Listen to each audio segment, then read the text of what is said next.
Mesdames, Mesdemoiselles et Messieurs, bonsoir et bienvenue. Comme le dit l'adage, une fois n'est pas coutume, et comme vous le constatez, nous rouvrons ce jour de façon exceptionnelle la rubrique initiée par la rédaction et auquel vous êtes, je l'espère, accoutumés et intitulée autour de l'actualité pour aborder un sujet sensible mais essentiel. En effet, ce nouveau chapitre que nous allons parcourir a trait à une problématique touchant la santé publique et constituant un fléau à travers la planète, y compris en Mauritanie.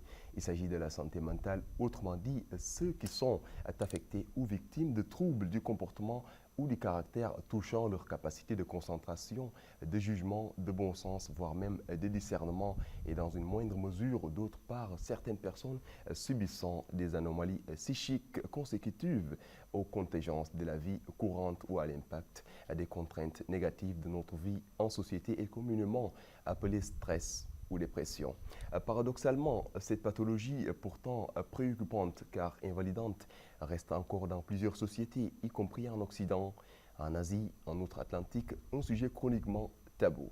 Et il va de soi, et vous en conviendrez avec moi, qu'une bonne prise en charge de tout mal est tout d'abord de le reconnaître en tant que tel, d'en parler de façon ouverte et pragmatique, d'en rechercher les causes et les symptômes afin de concocter la thérapie idoine qui s'impose et avec pour objectif salutaire de débarrasser les sujets malades de cet handicap en vue de leur réinsertion dans le tissu social.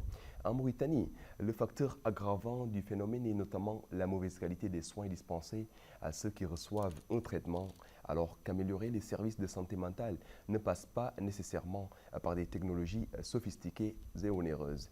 Il faut aussi augmenter la capacité du système de soins de santé primaire et de fournir un ensemble de soins intégrés et surtout accompagner à tous les niveaux, à l'instar des médecins, les dispositifs déjà mis en place par les autorités sanitaires. C'est dans ce sens que nous avons eu l'intention en tant que médias de braquer notre projecteur à partir de notre lucarne autour de l'actu sur un sujet qui est crucialement d'actualité mais tout à la fois occulté par des raisons sociétales, culturelles et même culturelles.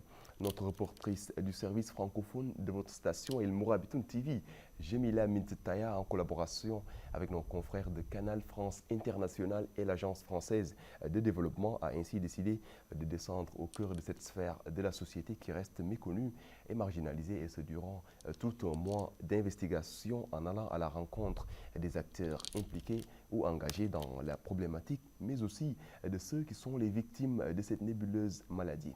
Et nous revient donc des méandres de ce monde qu'on continue de feindre, de ne pas voir, et nous invite à cette illustration poignante à l'issue de son périple que je vous propose à présent de suivre.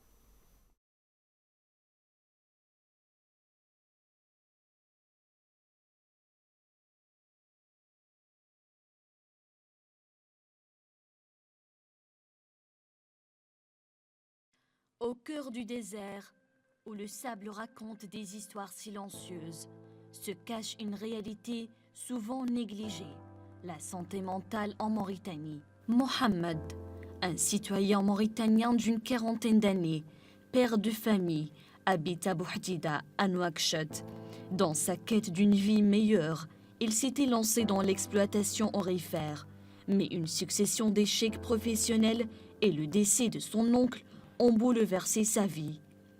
Un choc qui occasionne des troubles psychologiques chez Mohamed, taximan. Ma détresse mentale a commencé il y a 6 ans. J'étais chauffeur, j'ai voyagé avec un ami jusqu'à Nouakchott. Il m'a remis 20 000 ouguiya et m'a demandé si je prévoyais de rendre visite à ma famille, au Badia. J'ai répondu que non, et que je comptais partir à la recherche d'or. Il m'a assuré qu'il n'y avait pas d'or, mais j'ai insisté en disant que si c'était le cas, je le trouverais, sinon, je le découvrirais. Suite à des crises, il décide de consulter un psychiatre, affirmant que cette décision l'a considérablement aidé à retrouver la santé. Je suis allé chez le médecin à l'hôpital psychiatrique. Et bien qu'il puisse ne pas y avoir de guérison, j'ai trouvé mon réconfort et ma tranquillité là-bas. Cependant, ce bien-être pourrait ne pas être accessible à tous, en raison de manque d'infrastructures dans le domaine. À l'hôpital de spécialité, au service de psychiatrie, communément appelé hôpital Dja, le seul en Mauritanie, Il existe seulement 20 lits. Les statistiques révèlent un faible niveau de diagnostic des maladies mentales, représentant seulement 2% des visites à des fins de traitement psychiatrique. Les données sur le domaine sont quasi inexistantes. Le dernier rapport du Bureau de l'Organisation mondiale de la santé OMS à Nouakchott remonte à 2013. Selon cette source, 35% ont eu au moins un trouble psychique, 20% de troubles anxieux, 19% de troubles de l'humeur, 2,4% de troubles d'allure psychotique. En outre, le domaine de la santé mentale en Mauritanie connaît une pénurie critique de psychiatres, le nombre total d'entre eux ne dépassant pas 10, ce qui est insuffisant, compte tenu de la population d'environ 5 millions d'habitants en Mauritanie.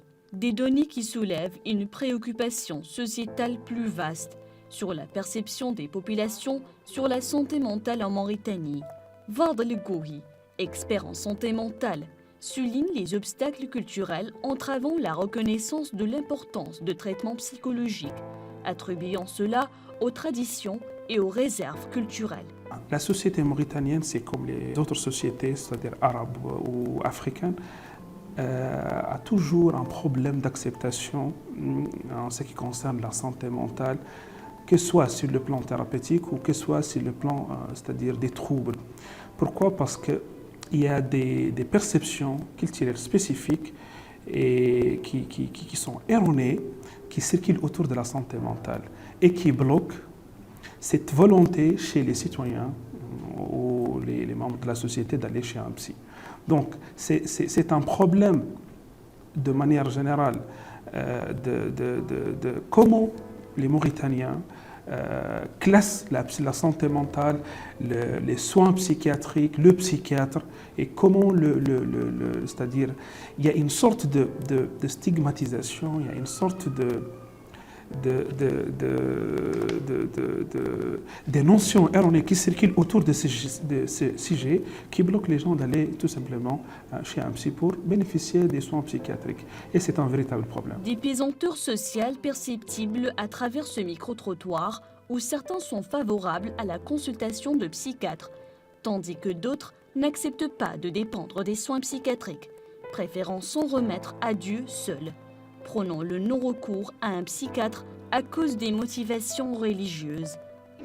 Je n'ai aucune connaissance de ce qu'on appelle les maladies mentales. Je ne suis pas médecin et je n'ai rien étudié à ce sujet. Cela ne signifie rien pour moi.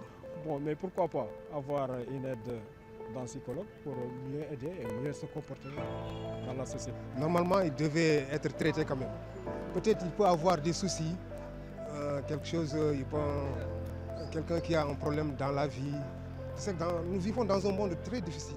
Il y a beaucoup de choses encore à faire pour que les Mauritaniens sachent que c'est une maladie comme toute une autre et que la prise en charge, elle existe, qu'elle soit traditionnelle, moderne, mystique, religieuse, que les prises en charge existent et que d'amener ces individus, ces êtres humains dans ces structures pour donner leur chance de réintégrer la société. Il faut partir pour soigner ta tête.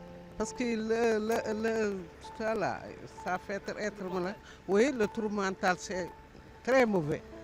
Les gens partent avec les gens, mais ils sont malades. Ils sont malades. Il faut partir pour soigner. C'est très normal.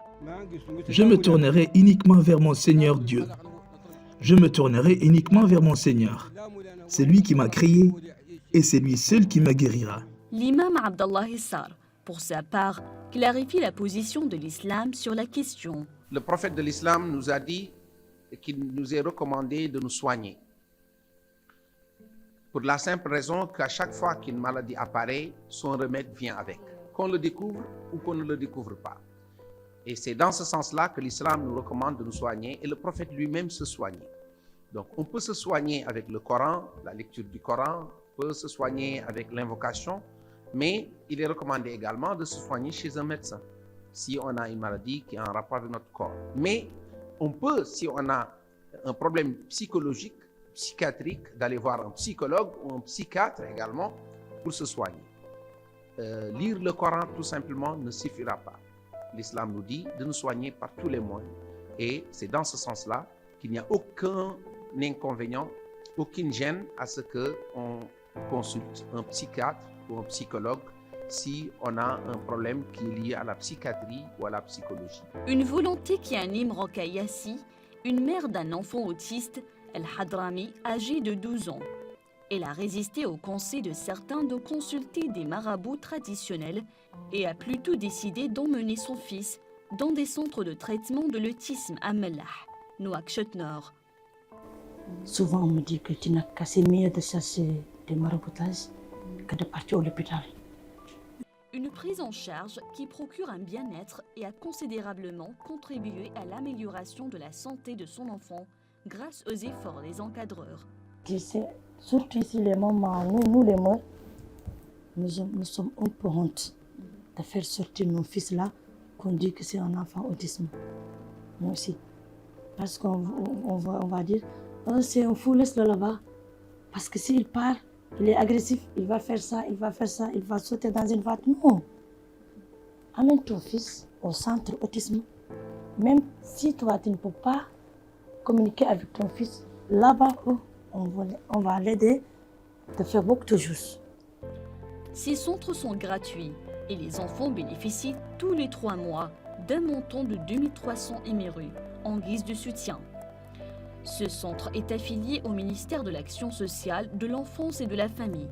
Les responsables disent qu'ils remarquent une amélioration relative, soulignant que la multiplication de ces centres à travers le pays commence à porter leurs fruits.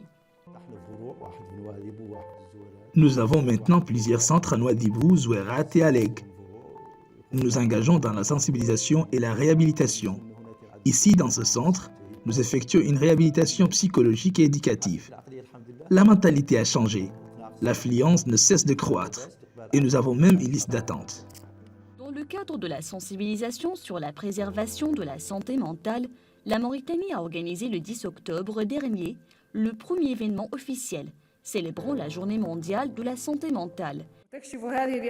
Ces statistiques révèlent un besoin urgent de se concentrer sur la santé mentale et de fournir le soutien nécessaire pour que ce service occupe sa place légitime dans le système de santé. Pour rappeler que la santé mentale est importante et que plus de 792 millions de personnes dans le monde vivent avec un trouble de la santé mentale, soit plus de 10% de la population mondiale.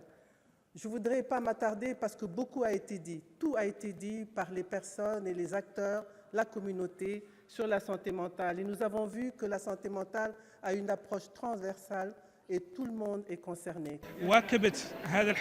Aujourd'hui, vous avez vu l'ampleur de la présence officielle, ce qui reflète une volonté politique et officielle de reconnaître l'importance de la santé mentale et de lui accorder une attention particulière.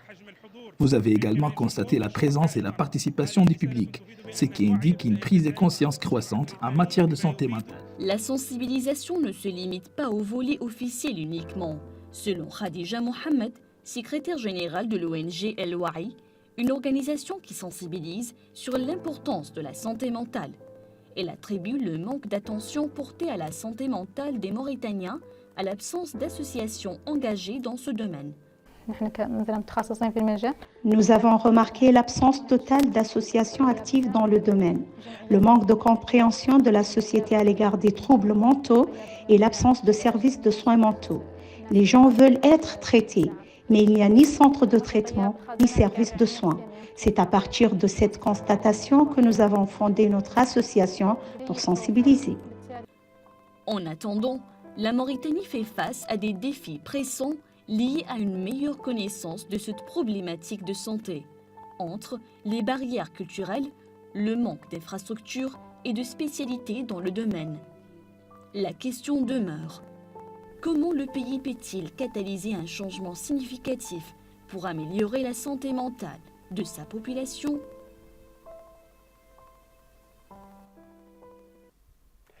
Nous voilà donc au terme de la restitution de cette enquête de Jemila Mintaya sur cette frange de notre société sciemment ignorée ou tout simplement méconnue. Faudrait-il rappeler que la santé mentale est l'affaire de tous dès lors que personne n'est à l'abri de rencontrer dès son existence des difficultés ou des troubles psychiques d'une part et qu'une prise en charge efficace implique le plus grand nombre d'acteurs ressource de la société d'autre part. La question de la santé mentale à Nouakchott précisément a besoin d'une plus grande implication de tous, d'où la nécessité de penser à des actions concrètes qui considèrent la santé mentale dans ses différentes dimensions, en particulier celle de la prise en charge. L'importance de la santé mentale et la diversité des domaines qu'elle englobe est un vrai problème de santé publique, car il y a un large écart entre l'effort et les besoins de traitement. Pour preuve, 66 et 85% des personnes atteintes de troubles mentaux sévères ne reçoivent aucun traitement dans les pays à revenus faibles ou intermédiaires. Le pourcentage correspondant reste élevé et aussi entre 35 et 50% dans les pays à haut revenu. En Mauritanie, les résultats de l'enquête sur la santé mentale réalisée en collaboration avec le centre collaborateur de l'OMS a eu à faire ressortir que sur l'échantillon enquêté, 35% ont eu au moins un trouble psychique, 20% de troubles anxieux, 19% de troubles de l'humeur, 2,4% de troubles d'allure psychotique. Le système sanitaire mondial est donc confronté à des défis énormes entravant les prestations sanitaires mentales et bien évidemment ce document constitue à notre niveau, notamment à la rédaction francophone de la télévision El Morabitoun TV, le début d'un engagement qui connaîtra une émulsion plus étoffée sur nos antennes avec éventuellement votre soutien. À bientôt pour un prochain numéro de Tour de l'actu et un agréable relâchement pour ceux qui sont en vacances.